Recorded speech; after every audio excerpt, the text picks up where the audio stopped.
The Jaguars are prepping for the Cleveland Browns Sunday without cornerback Tyson Campbell. Campbell injured his hamstring during last week's loss to the Miami Dolphins. Doug Peterson says it could possibly put on the injured reserve, but that decision has not been made yet. Meanwhile, Shaw's Perrine with how the Jags are flushing out Week 1's woes.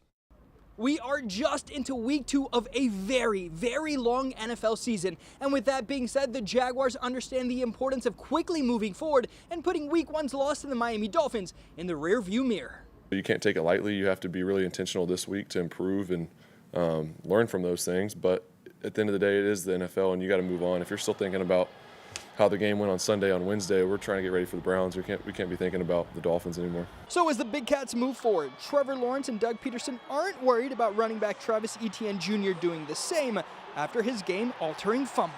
He's the same guy every day, and it doesn't get too high or too low. That's something I love about him. I think he's going to respond great. He always has. I don't want him to be tentative, cautious. I still want him to attack, be aggressive, and just learn from it.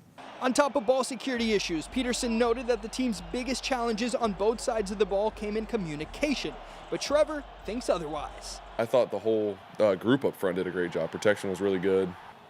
I thought that was a bright spot for us for sure. And obviously Mitch is leading the group up there, and I thought he did an awesome job. Was physical, communicated really well, clearly on the road. It was loud at times. So as the Jaguars get ready for their home opener, keep in mind they struggled at Everbank Stadium last season, going 3-5. So Trevor Lawrence hopes this year that home field advantage can be a real thing. So Duval Nation, that means it's time to show up and show out. Reporting at Miller Electric Center, Shaz Barani, First Coast Sports. The Cleveland Browns have plenty of weapons on the offensive side of the ball, which has many confused as to why Deshaun Watson played so bad in their Week 1 loss to the Dallas Cowboys. In fact, Watson has struggled since signing that massive contract with the team. But the Jaguars will not overlook Watson's capabilities, considering they've seen the chaos he can cause from his playing days in Houston.